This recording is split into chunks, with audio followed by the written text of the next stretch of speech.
Everyone, thanks for joining us this week. As I said before, for you, it's been a couple weeks. For us, it's been minutes. We have Katie back on, Kaedy Molley, talking about her experience in the military and her transition out and what she's doing now. So, Katie, in case anyone missed the last interview, who are you and what do you do? Yes, so I am a Navy veteran. I served in the U.S. Navy from 2009 to 2019 as a cryptologic Arabic linguist and air crewman. I was enlisted. I then did a whole bunch of military transition resource programs through nonprofits and decided higher ed was the way to go for me. And I did my favorite program called the Warrior Scholar Project. Which we spoke about at length in our previous interview, but we do academic boot camps for transitioning veterans. And that week I did of our programming convinced me to pursue higher ed when I got out of the military. And I spent 4 years of undergrad as the oldest undergrad at the University of Chicago. And it was an incredible time. And when I graduated, I started working in private equity before realizing that my true calling was paying it forward in the veteran space and that this organization that had changed my life was the one I wanted to give my time to. So I am now the manager of individual philanthropy at the Warrior Scholar Project. Fantastic. And what got you into the military? Ooh, I love this question because it highlights an opportunity for me to show my failures. Because I grew up in Huntsville, Alabama, and I couldn't wait to escape from Alabama. I love that joke. People are from Alabama, kind of take it personally, but I'm from there, so I can say it. It's fine. I'm So from Kansas and people dog Kansas all the time. It's yeah, whatever. it's whatever. I just knew it wasn't the place for me long term. So I ended up becoming a makeup artist and I worked different retail jobs before that. And I just didn't really know what my life path was. I had tried college right out of high school for about a year at Auburn University and I played club lacrosse and partied a little too hard. And I just No such wasn't. thing. Oh, yeah. Well, there is when you are not emotionally mature as an 18-year-old. And I'm joking. There's definitely such a No, thing. for sure, for sure. I've learned those lessons as well. Uh, So yeah, I mean, my confidence had been down in school, so I ended up working, in the luxury beauty industry, and I was great at that. But then the economy took a turn in 2008, and I had no education, no like real money. I didn't have any health care at the time. I was kind of lost, and I thought, if I'm going to keep doing what I'm doing, I'm going to keep getting what I'm getting. And for someone with no money or skills or anything like that my only real opportunity for upward socioeconomic mobility was going to be enlisting in the military. So I walked into a recruiter's office and left for boot camp a few months later. what year was that out of curiosity? So I ended up the GFC was, Great Financial Crisis was 2008 and I left for All boot right. camp in 2009. Okay, yeah. I always I ask that question and I'm always interested to know when people got in and out of the military because it gives me some kind of mental background of what was going on globally and then also within the military itself. So it's why I Yeah. asked that question. Yeah. Um, So I was in from 2009 to 2019. okay, yeah, perfect. So okay, so then when the military, tell us more about your job because I'm not even gonna try to I have to read it to say it. So Yeah, so my rating, which in the Army they call an MOS, right, which yep, for yep. any civilians who might be listening, is really just what specific job you are assigned to do. I think of it as a very niche job skill, and that's going to become your specialty, right? And so Hmm. mine was Cryptologic Technician Interpretive, which is shortened to CTI. And in a nutshell, it's a linguist who deals with cryptology. So different kinds of communications. We can be on all types of different platforms. We can work with NSA partners. We can be on submarines, ships, aircraft, shore base, etc. So that's kind of that job in a nutshell. And I happen to be air crew, so I got to do my job on different types of aircraft. I was gonna ask because it lists air crewman in there, so I was curious how that fit in. Or okay, so you were doing your job. Was it always on aircraft, or were you ever on ground anywhere? I was mostly aircraft because I was so Okay. my billet, like my specific job slot for anyone Hmm. who's not super familiar, Was air crew. And Okay. so I was based in an air shop actually in Augusta, Georgia at Fort Gordon, which is an Army base, but there's a lot of joint forces there from the linguist community.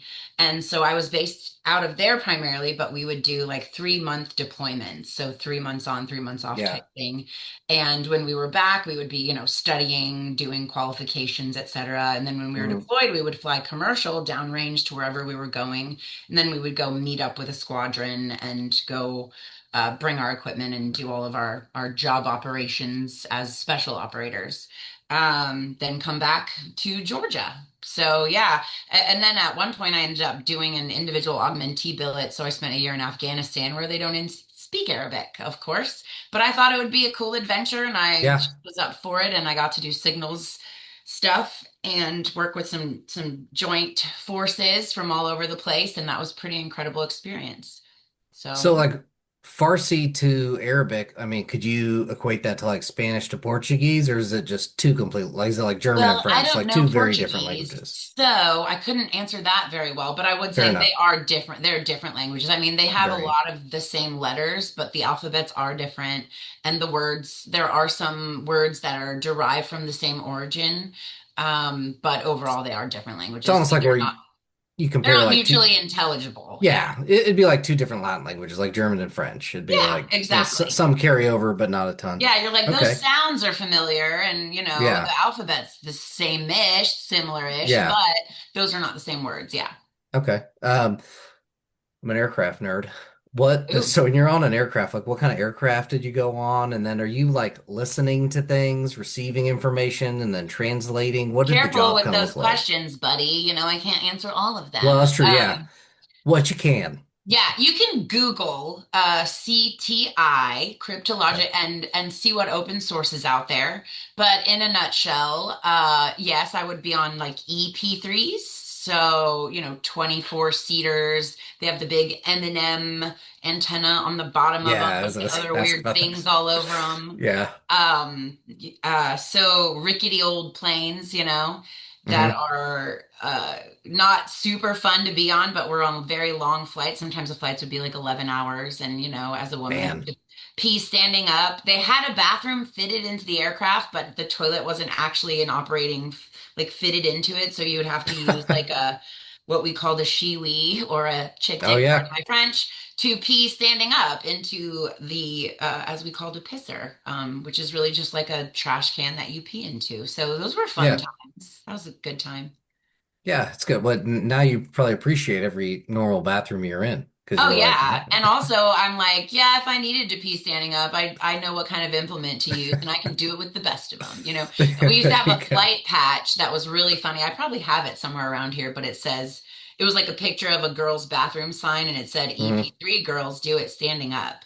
And it was Oh, a pisser nice. and a girl's bathroom sign, just like super funny. So I don't know if I'm allowed to say that those words on here, but it's Well, funny stuff. because we're not explicit, that makes us explicit. So we can say Love whatever it. we want. I Plus, we love don't have it. any sponsors and we work for ourselves, so we can There you really go. say what we want. The perks of not having anyone give you money.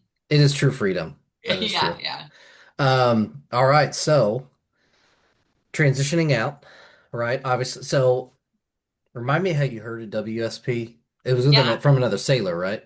Yeah, I found about Warrior Okay. Scholar Project from a Facebook post, and I was like, Okay. what are that even? I want to do it, maybe. And I decided, oh, this looks cool. It's free. I just got to get there. Maybe I want to go to college. And so I gave it the old college try, badoom choose. See what I did there? Literally and metaphorically. And that week was really cool and convinced me, like, when I get out, I'm pretty sure I want to go to school and use my GI Bill. Okay.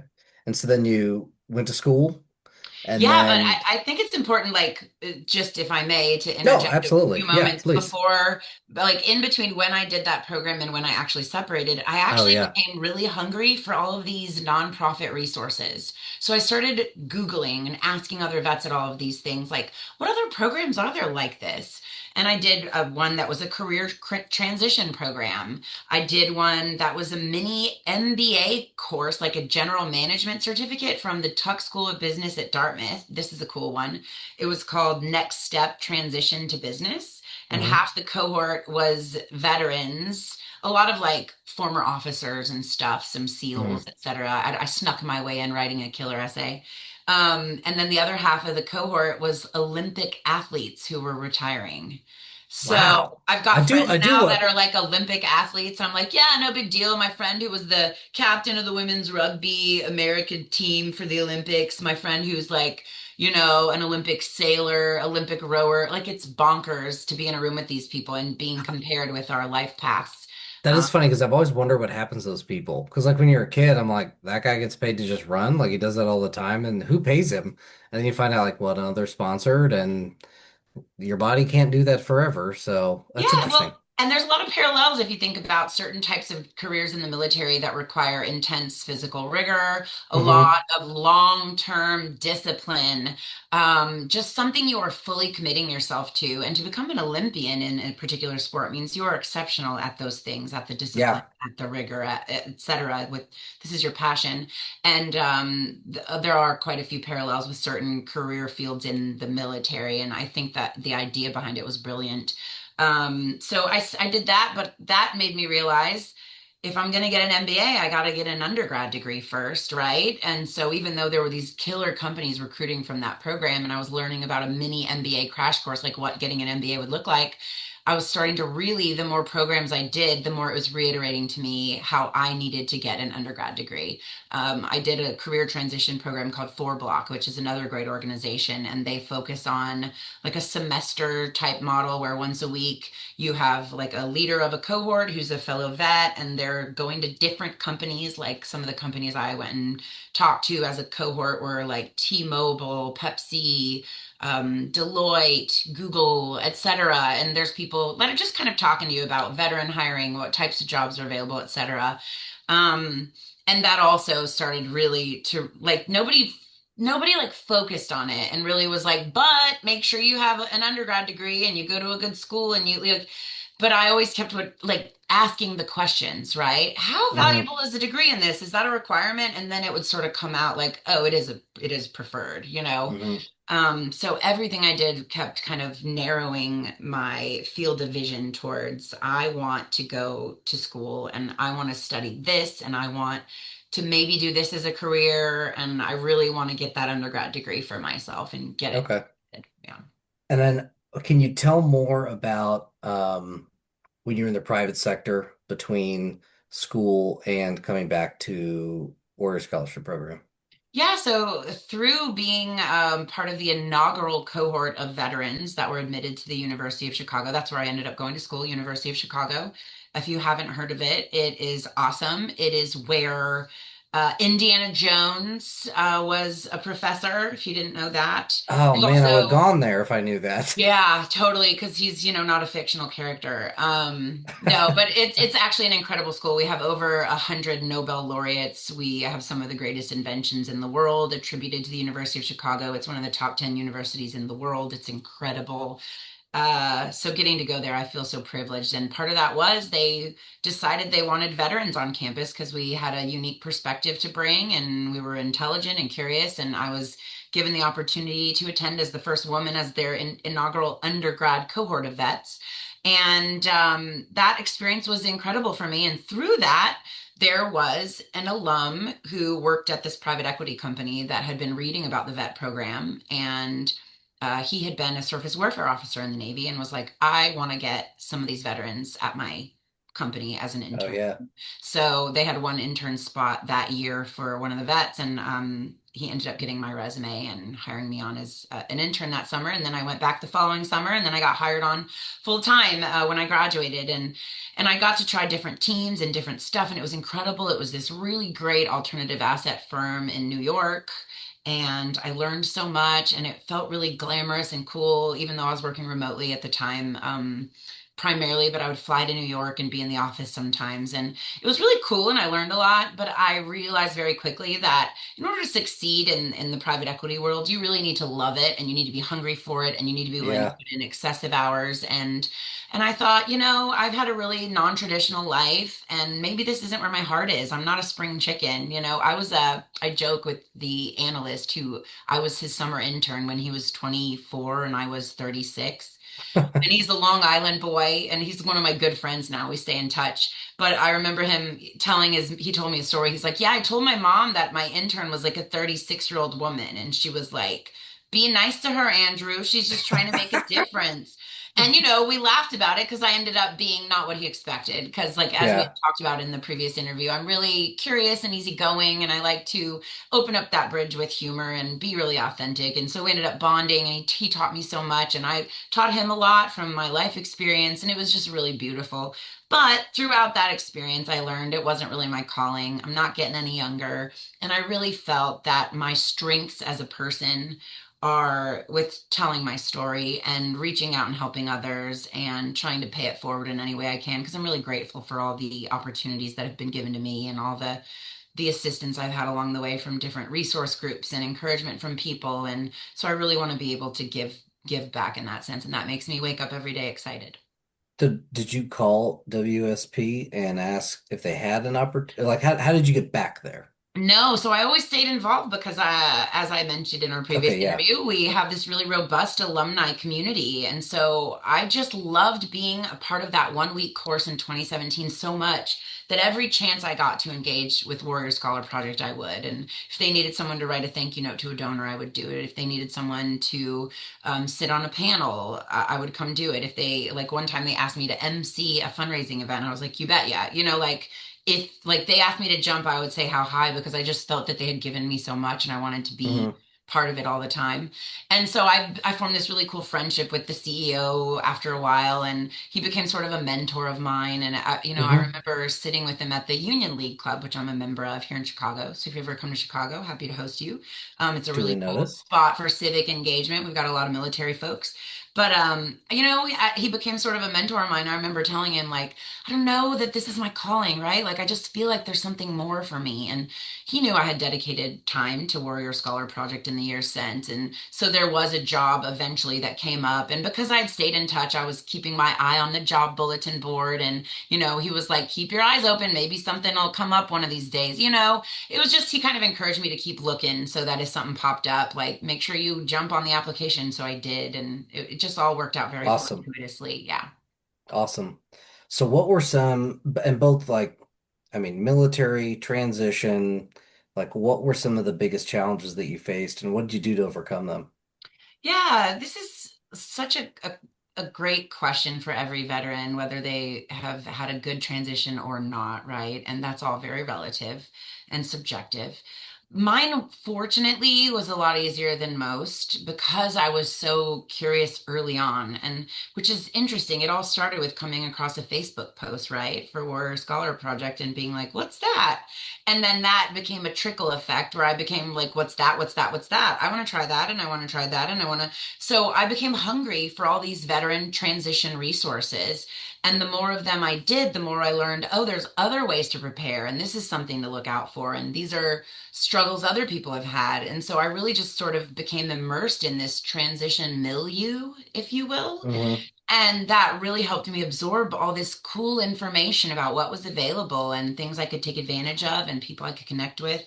And the more I did that, the more it made my transition more streamlined. I had a plan going out. I had been accepted to this incredible school. I had a resume that was like in good shape from going to like resume. What do you call it? Workshops. Like Google would put on a veteran resume workshop where you would go and you'd take like your evals and your experiences and be like, help me make this into a resume. And they would help you do it.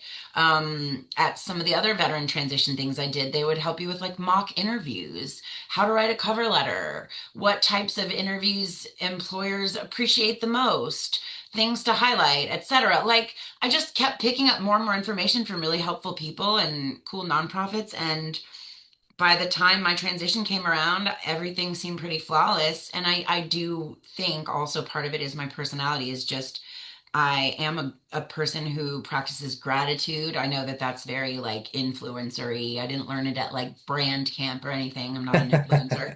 But I do think it's important to be grateful for all the cool opportunities I've had. And Yeah. I'm very open-minded and I'm very curious and I try to be humble, even though I'm pretty awesome.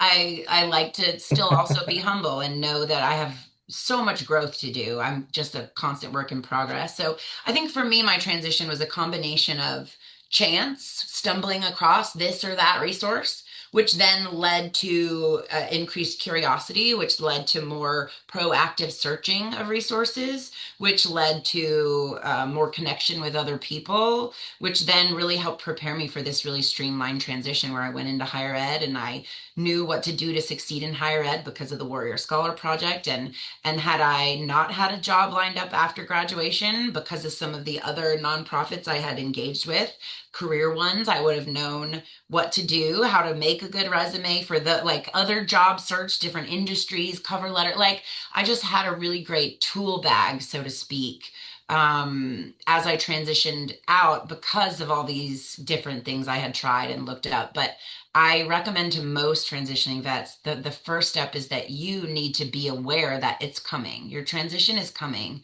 and being Mm, prepared yeah. is fully within your power if you're willing to dedicate some time to it each week. And now that we have AI like Grok, I love Grok. I don't know why. I think it's one time someone was like, you can use Grok for dirty jokes and not Chat GPT. And I was like, well, then duh, I'm going to use Grok forever. So now Grok Oh is my yeah, I'm on board boyfriend. now. Yeah, so I make Grok sometimes call me like Queen. It's just like an ego thing. It's like, yes, call me Queen when you answer me, and it's funny. But anyway, you can use Grok or ChatGPT or whichever AI you want now and just ask, what are some of the best transition resources for veterans? And now that can populate for you. And there are all these amazing resources, but that wasn't always the case. I've spoken with veterans who were, Gulf War era or not even this like, post Afghanistan era that didn't have that kind of stuff. It was really just whatever they taught you in the TAPS course was kind of what you were stuck with. So luckily in a place in time where resources are great. It never hurts to be hungry and curious and just seek out the things you want for yourself and ask questions. It never hurts to ask a question. So you might have already answered this question, but I'm gonna go ahead and throw it out because it kind of aligns with that.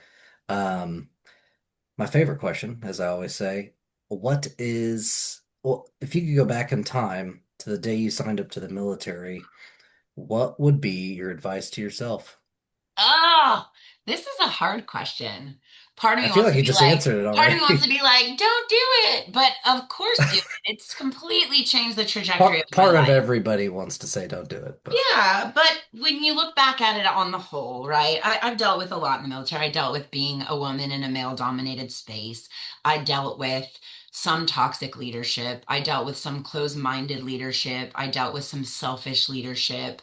I dealt with some incredible leaders and beautiful examples of leadership and beautiful, incredible, generous people and intellectually curious people and people who weren't so intellectually. I mean, you encounter everything in the military. yeah. I encountered sense of purpose and community, but I also encountered some things that I consider like like morally questionable, right? Did I even Hmm. fully know at the time that I considered them morally questionable? I don't know. I can't honestly answer that. Sometimes I felt ambivalent about my service, and these things Hmm. change according to what's going on in my life and in the world at any given moment even.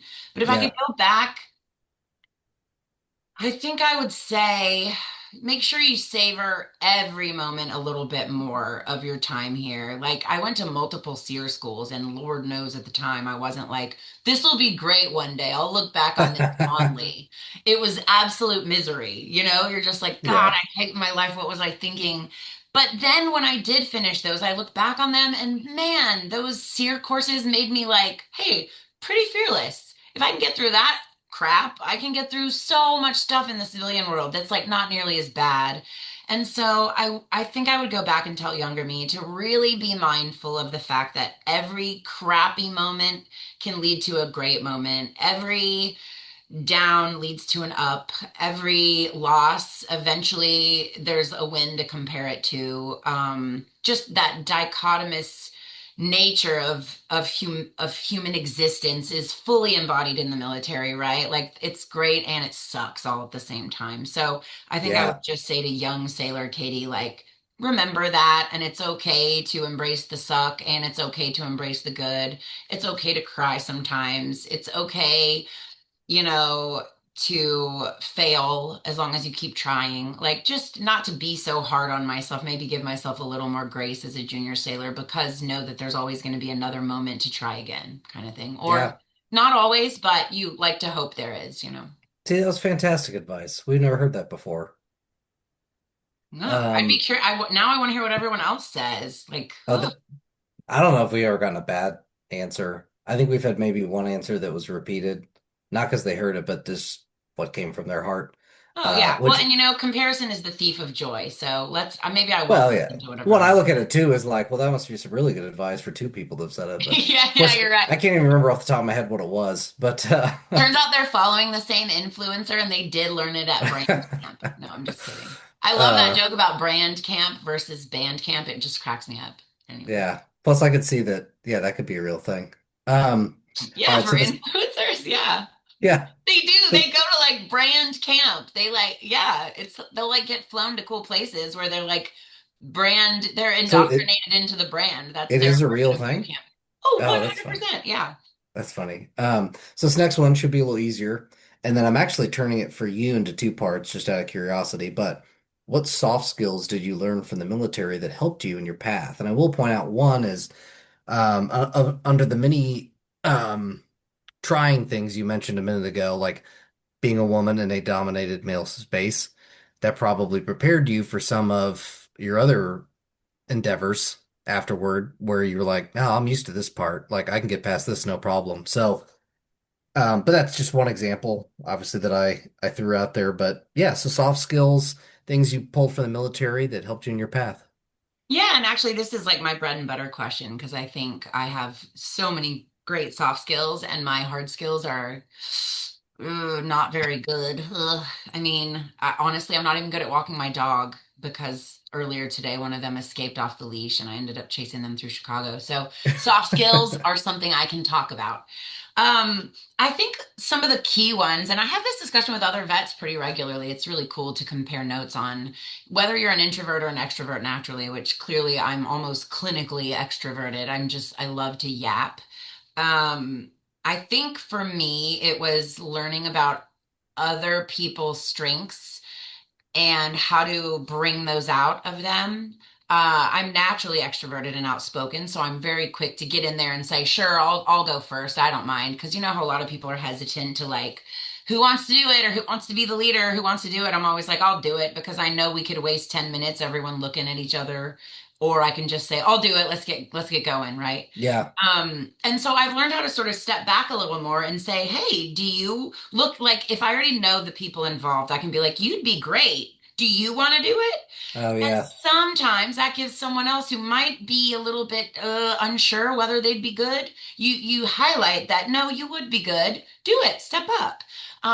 That's something I've learned is really how to like see what other people's strengths are and help them find their own confidence in those strengths. Because sometimes introversion can make you seem like you doubt yourself, but really you have what it takes and you should be confident. It's just that your personality is not as blah out there as someone like mine. So Yeah. that's a big one.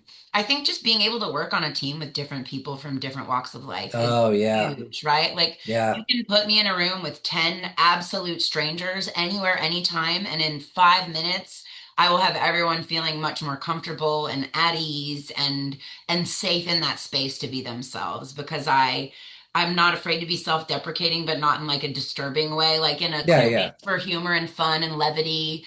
And so I think that's another strong point is like we had talked about using humor to make people feel safe and make them able to connect more quickly and more Yeah. authentically. That's a big one.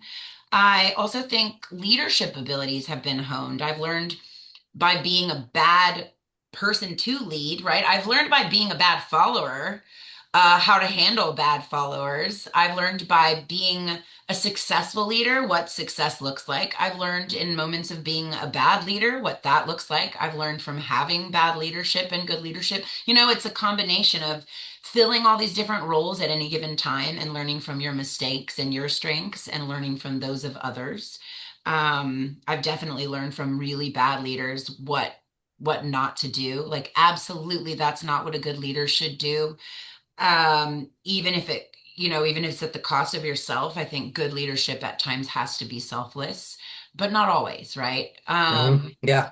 Yeah, I think there's so many great soft skills. I'm not afraid to speak. You could put me in a stadium full of people and I'll be able to give them a speech, no problem. I can yap at them. But if you ask me to sing karaoke in a room with like 30 people, that's like weirdly terrifying to me. I don't know. I don't know. I'm a good You, singer, which is weird. It's like a thing. I don't know. But yeah, public speaking's huge. I think that's something a lot of people in the military kind of have to learn at times. You have to give a brief, you have to go in front of an awards board, you've got to do something at some point and it's some form of public speaking. So I think that's a skill I've really been able to hone. I think those are my main ones. Yeah. okay. So the one I was curious about was, and I just happened to think of this. Um, I was also older when I went into, like, I had some life experiences when I went into the military. So, like, what were ones that helped, like, like, I'm a very organized guy. Obviously, that's going to marry very well with an army career. So, like, what were some things you kind of picked up when they helped you when you were even just, what is it, boot camp? When you first get the Navy, they call it boot camp, or they Yeah. call it Yeah. something Boot else. camp. Okay. Yeah, so like what were some things that helped you there and in your career where you were like, okay, like I'm glad I acquired this skill before getting in here. Yeah, and honestly, I think a lot of my skills that I had acquired before service were like based on failures. Like I like to joke that I joined the military because of a series of poor life choices. But it's That's actually probably not consistent for that most much of a people. joke. It's like I partied too hard. I didn't save money. I didn't acquire education. Like those are not great choices I made for myself. So inevitably I found myself walking into a recruiter's office. So it's not that far-fetched. But I think me hitting rock bottom and falling on my ass so many times enabled me to go into boot camp and realize like I still have a bed right now. Like I might be awake Yeah. at 3 a.m. ironing literal underwear for no reason. I might be doing 100 push-ups because some girl stuck something gross on the bathroom wall and that's not my control, but I'm in charge, so now I have to do the put like Yeah. I think I just learned how to not sweat the small stuff as much during moments like Oh that, yeah. whereas some of my like 18-year-old like bunkmate would be like, this is too much. I'm like, dude, you know what's too much is working like a double on your feet 13 days in a Yeah. row, like a restaurant, and like selling your car and having to ride a bike to that Yeah. double. Like that sucks. And like being worried about how to pay your rent next month. It's all relative, but so I Yeah. think for me being older, that was a perk, was like, I can put my toes on the toe line. It's fine. I can just shut up and like be Yeah. this.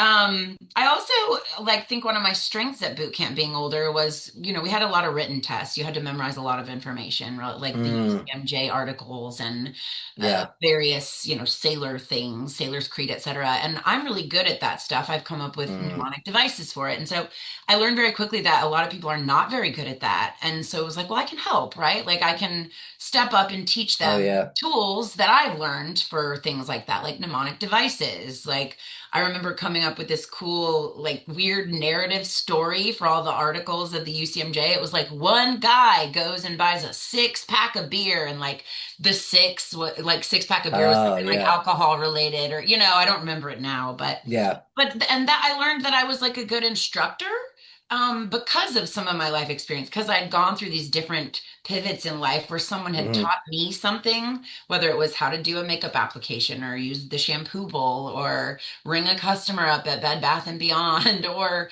whatever it was. Like having been instructed on so many different things made me realize effective ways to instruct. And that was something really, really valuable for me as I was in boot camp and like just being older and being able to not sweat the small stuff. And so, yeah, I think just the experience that comes with age, because age involves failing and succeeding and trying again and Oh, interacting absolutely. with people. And I think just any kind of Yeah. long-term experience, you'll build some skills over people who haven't had those experiences yet.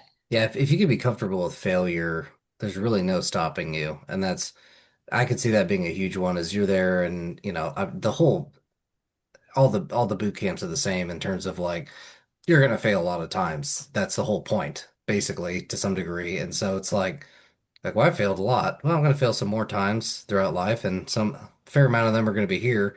Whereas, some 18, 17-year-old, they ain't really had that life lesson yet. And so Yeah. it's like, yeah, for you to be a powerful, it does remind me though what you're saying. So my degree is in mass communication, and I focused in written word journalism. Oh, that's so cool. So thank you. So, Yeah. but like I'd written 15-page papers, you know, Gross. and yeah, 10 page. I mean, 10 is nothing. And so then in basic, we got our platoon got in trouble for something. I wish I remembered what it was. But there was and I was 23 when I went to basic training, and so I Oh, you already were a had my little degree. late. No, you were only a couple years younger than me. So yeah, Yeah. And at so, the yeah, time. which to us, you know, I'm almost 40 now. So it's like, yeah, it seems like a baby. But like compared to an 18-year-old, plus Yeah, I'd we experienced were like life the and I was living on elders my own. then. Yeah. Oh, yeah. I was like father time. So I remember we got in trouble for something. The punishment, which usually was physical, but this was, we had to write like an essay. And it was like 500 words or something, which is nothing, especially like you've written papers like I had. And so I remember, I'm like, well, I got to write this thing. So I went to write it, and there was a guy like who was a bunk or two across the aisle from me, crying Oh, because he was like so upset that I was like, "Hey, oh, I'll help you, poor man. Like it's guy. okay." But it Yeah. was just like I was like, "Man, like this is." I mean, everyone has their stuff that breaks them, yeah. Well, But I can relate yeah, to it that made me think of guy. that. Like writing my some of my papers at University of Chicago made me cry for sure. I'd be like, 10 pages on a poem? What do you mean? Like how? It's a four-line poem. Like, you know? So I can Yeah. relate to that guy. So I wouldn't like you have a superpower. Saying 10 pages is nothing made me angry at you. And Well, also I'll give you a like in hint. a jealous way, you know? There's a trick, you know, and this can go to veterans that are going to pursue their education. Um, if you write, you got to get the page number up there. So beyond 10, this will really have an effect. You hit Control Find, Okay. and then you click Select All, and then you Okay. type in a period, and it selects all the periods in the entire paper. Okay. And then you click it up two numbers font wise. Okay. So like if it's 12 point font, which is what I had to write Uh-huh. in, You click just it to make your 14. periods larger. And Yes, it it takes up more doesn't, space on the it page. visually does like nothing, but like at 12 pages, you have an extra page or a page and a half. I don't remember what the Hey, ratio if you was, ain't but cheating, you ain't trying, right. right? So, yeah, anyway, so good advice. So Yeah, for the, I do love that. I could have used that when I was at the University of Chicago. Never once did anyone teach me that well, trick. now you can hand that information out at WSB Yeah. for free. Yeah, you're right. We can implement that into the course. And if you're ever Yeah. really struggling, just control F, find Yeah. all your periods, and increase the font size too. Boom. Yeah.